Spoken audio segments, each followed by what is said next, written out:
Hello दोस्तों, मेरा नाम है रिया तिवारी। मैं कविताएं लिखती हूँ। कविताएं जिसमें आप मिलते हैं खुद से।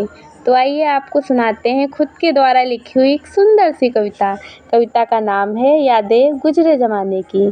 अगर आपको हमारी कविताएं पसंद आती हैं तो प्लीज़ लाइक, कमेंट और सब्सक्राइब करिए। वो भी क्या दिन थे जब हम छोटे बच्चे थे, परियों की कहानी और प्यारे प्यारे किस्से थे।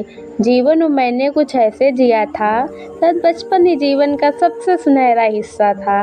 दौड़ती भागती दुनिया तो अब हो गई, पहले तो सबके पास वक्त ही वक्त था। सुबह उठ के स्कूल को जाना था, बस तब 1 रुपए का ही ज़माना था। 1 रुपए में हम ढेरों चीज़ें खरीद लेते थे। 1 रुपए में ही हम ढेरों चीज़ें खरीद लेते थे। चूरन, इमली और टॉफ़ी खरीद लेते थे। कभी बेर, कभी अमरूद, कभी सहतूत खाते थे। आधे से ज़्यादा चीज़ें मुफ्त में पाते थे। एक ऐसा दौर आ गया, अब इंसान पैसों के पीछे आ गया। जवाने अब वो बहुत याद आते हैं, जब भी कभी वो किस्सा सुनते सुनाते हैं। हफ्ते भर बस संडे का इंतज़ार रहता था। संडे का दिन प्यारा बड़ा लगता था। होते ही सुबह बस खेलना ही रहता था। उस दिन मोहल्ले की कोई गली, कोई घर न बचता था।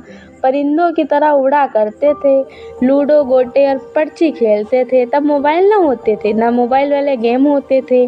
सच में जिसने वो जीवन जिया है, सच कहूँ तो बस उसने ही जीवन जिया है।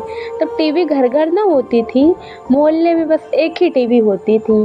पूरा घर लोगों की भीड़ से भर जाता था, तब कोई किसी से न अरसाता था।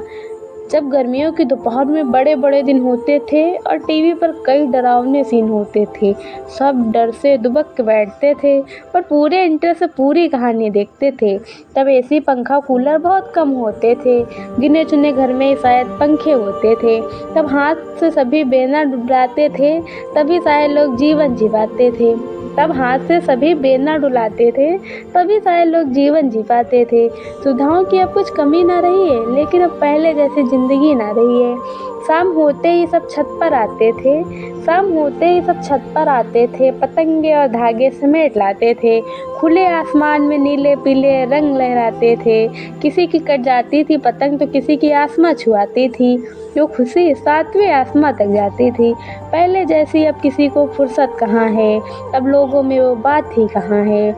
आता था जब ठंडियों का मौसम, सब साथ बैठ के आग सेकते थे।